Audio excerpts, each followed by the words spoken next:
अस्सलाम वालेकुम सामीन। 16 रबीउल अव्वल और 20 सितंबर है। आज का हमारा मौजू है हमारा मशहूर माजून ताकत का ख़जाना। ये एक माजून आप देखा करते हैं, इसका मैं एडवर्टाइज किया करता हूँ और बारहा इसको आप देख चुके हैं और सुन भी चुके हैं। और माशाल्लाह हमारे पास हकीम दीशान कादिर साहब पानीपत से हैं, यही इसको बनाया करते हैं। और हम पहले बता दें कि अल्लाह का फजल है, हकीम साहब की जो कंपनी है वो बाज़ाब्ता रजिस्टर्ड है। इसका जो मार्का है वो बाज़ाब्ता ये भी रजिस्टर्ड है, सब कुछ रजिस्टर्ड है, सब कुछ एक नंबर में काम है। ये बताने बाद ये अर्ज़ करूँगा कि हमारे बहुत से इमाम साहिबान का, बहुत से अहले का फ़ोन आता रहता है कि दवाई महंगी बहुत है। जो 3000 का नाम सुनते हैं तो देर बाद उन्हें महंगा लगना है, उनकी तनख्वाहें कम होती हैं। लेकिन थोड़ा सा मेरे पे सवाल ये है कि इमाम साहिबान के पास पैसे कम होते हैं, मुदर्रिसीन हमारे पढ़ाने वाले हैं, आखिर महंगा क्यों महंगा है और कुछ कम हो सकता है? देखिए मौलाना, मैं उन सब से दरख्वास्त करूंगा जो हमारे इमाम साहिबान हैं कि हमारे इस माजून की जो कीमत है वो 3200 रुपया है, लेकिन हमने इसीलिए जो है 200 रुपये इसमें रियायत की है कि भाई हमारे इमाम साहिबान या मौलाना हजरात जो है उसको ख़रीदते हैं, इसलिए हमने ये 3000 रुपये का रखा है। 200 रुपये इसमें रियायत है। दूसरी बात यह है कि ये महंगा इसलिए है कि इसमें जो है वो बहुत शानदार चीज़ें हम इसमें डालते हैं, बहुत अच्छी ओरिजिनल चीज़ें जो है वो है। अगर करहा ईरानी जो है वो कम व बेश 18,000 रुपये किलो का भाव है उसका। आकर करहा ईरानी 18,000 रुपये किलो। जी हाँ। और सालब पंजा है वो भी 18,000 रुपये किलो है। और मस्तगी रूमी है, बेदाना है, बहमन सुर्ख है, बहमन सफ़ेद है, और चांदी भसम है, लो भसम है। तो इस तरह की चीज़ें हैं जो इसमें जो है बहुत महंगी हैं, और हमने जो है अपने सामने इसको तैयार किया है। कोई ये नहीं कि भाई ये किसी कंपनी का मतलब जो है रेडीमेड है, बल्कि हम खुद अपने रेख देख में इसको तैयार कराते हैं, और हर चीज़ जो इसमें लिखी है उसके मिकदार के मुताबिक पूरा है। बादाम है, चिलगोज़ा है जी, ये सब चीज़ें इसमें मौजूद हैं, इसलिए थोड़ा महंगा हो गया, लेकिन चीज़ बहुत अच्छी है, बहुत शानदार चीज़ है। आपने सुन लिया, हकीम साहब का कहना है जो दवाई मुफरदात हैं वो जो डालते हैं इसमें वो महंगे हैं, इस वजह से कीमत ऐसी है, फिर भी 200 रुपये की आपकी रियायत रखी है। हकीम साहब, एक सवाल बार बार ये आता है हमारे पास में कि क्या इसमें कोई अंग्रेज़ी दवाई है जिससे जल्दी असर होता है? इसमें अल्लाह का शुक्र है कि यही हमारी है कि इसमें कोई अंग्रेज़ी चीज़ नहीं मिली हुई है। ये नेचुरल है, बिल्कुल बेहतरीन नेचुरल है, इसमें कोई भी अंग्रेज़ी साल्ट इसमें मौजूद नहीं है। तो एक सवाल है साहब, इसे किस उम्र में आदमी खा सकता है? उम्र की बात करें तो इसको लेकर के 20 साल से और आप जो है 55-60 साल तक खा सकते हैं, कोई दिक्कत नहीं। यानी 20 साल से 55-60 साल तक खा सकते हैं, कोई परेशानी वाली कोई परेशानी नहीं है। अच्छा, इसको शुगर वाला आदमी खा सकता है? शुगर वाला भी इसको खा सकता है, क्योंकि इसमें हमने मीठा नहीं डाला है, शहद डाला है मीठे की जगह, और शहद में शिफा है। खुद मतलब हदीस में है कि भाई शहद जो है वो शिफा है, इसलिए हमने इसको शहद से तैयार किया है, इसमें कोई भी जो है चीनी वगैरह नहीं। तो बहुत से आदमी कब्ज़ की, पेट की बीमारी में मुब्तला होते हैं, क्या ये उन्हें कोई नुकसान देता है? हाँ, कब्ज़ जो इसकी मिकदार है, अगर इसकी मिकदार से ज़्यादा हम खाएंगे तो ये कब्ज़ करेगा, बस यही है कि इसका साइड इफ़ेक्ट है, और कोई साइड इफ़ेक्ट। इसकी मिकदार क्या की? इसकी मिकदार सिर्फ 5 ग्राम रात में, एक वक्त रात में सोते समय 5 ग्राम है, दूध के साथ, बगैर दूध के ना खाए, 5 ग्राम सिर्फ एक वक्त पर रात में खाए बस।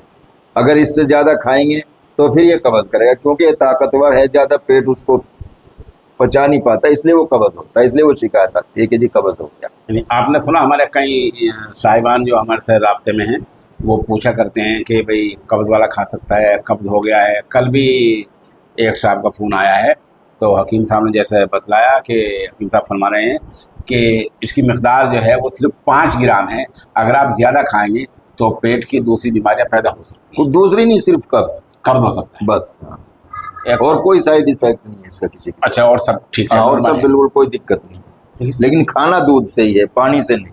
अच्छा, खाना दूध से ही? दूध से ही। दूध ठंडा हो गर्म? नहीं, गर्म करके ठंडा कर लो। अच्छा, ठंडे से ही खाना है। अच्छा, एक सवाल याद है मेरा थोड़ा देर में कि आप, हमारा देश बहुत बड़ा है, ये कहीं भी पहुंच सकती है? देश के किसी भी कोने में आप इसको मंगा सकते हैं, बाय कोरियर, बाय पोर्ट हम इसको भेजने की वो करते हैं। इंशाल्लाह किसी भी जगह आप बेफिक्र होकर इसको पूरे देश में मंगा सकते हैं। अच्छा, मैं बीच में बता दूं कि कहीं आपको डब्बे की जरूरत पड़ेगी तो हमारा नंबर 96 27 70 90 14, इस पर लिखा हुआ बेस पर रब्ता कर सकते हैं। और जैसा हकीम साहब ने फरमाया कि पूरे मुल्क के अंदर ये कहीं भी छोटे से छोटा गांव भी है तो स्पीड पोस्ट से पहुंच सकता है, और शहर है तो कोरियर से पहुंच सकता है। आपका मुकम्मल पता, पिन कोड, आपका नाम, आपका मोबाइल नंबर, ये बिल्कुल सही होना चाहिए। एक बात बीच में और अर्ज कर दूं कि पिछले दिनों एक साहब की दवाई की जाने में 20-22 दिन लगे हैं, करीबन 1 महीने की बात हो गई है। उसकी वजह ये हुई कि पहले उन साहब को कोरियर भेजा गया, उन्होंने फ़ोन नहीं उठाया, तो कोरियर हमारे पते पर वापस आ गया। फिर स्पीड पोस्ट गया, उनसे बार बार रब्ता किया गया, उन्हें फ़ोन उठाया, उसके बाद उन तक ये पहुँचा है। थोड़ी ऐसी ताख़ीर हो गई, वरना इसमें कभी आज तक ताख़ीर नहीं। हकीम साहब एक बात ये है, थोड़ी सी एक बात और थोड़ी तरह आपको गरज लग सकती है। अभी तक हमारे यहाँ की मारिफत गालिबन कोई 500 से कुछ ज़्यादा डब्बे जा चुके हैं।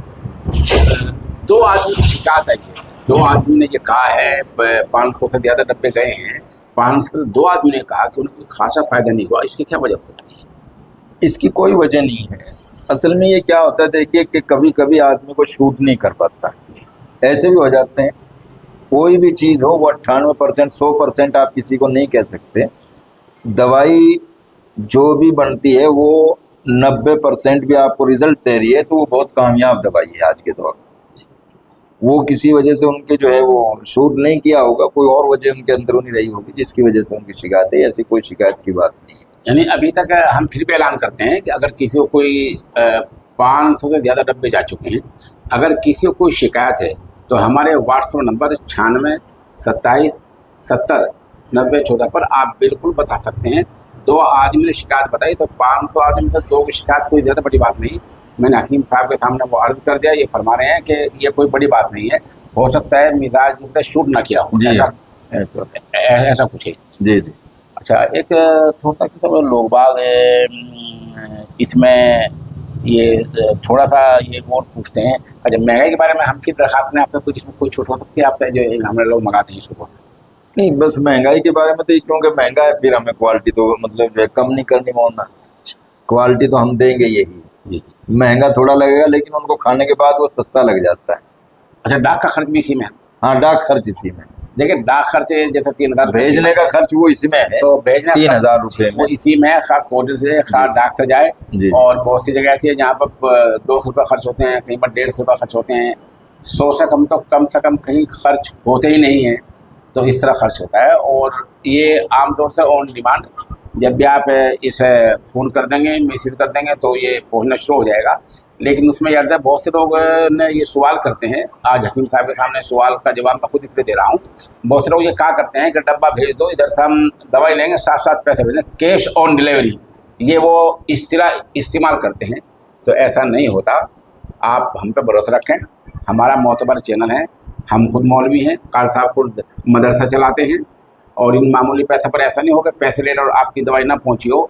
ऐसा आज तक नहीं हुआ है कि किसी के पैसे आए हों और उसकी दवाई ना पहुँची हो। अब तक ऐसी कोई मिसाल हमारे यहाँ नहीं, बल्कि हमने तो इसके खिलाफ गाज़ियाबाद में एक इमाम साहब के पैसे कहीं फंसे हुए थे, बिजनौर के हकीम के, हमने उसके खिलाफ खबर छापी कि अगर 15 दिन के अंदर पैसे नहीं पहुँचे तो उनकी पहचान को आम किया जाएगा। हमें खुशी है कि उस इमाम साहब के पैसे वापस आ गए हैं, अब उन्होंने हमसे डब्बा मंगाया है।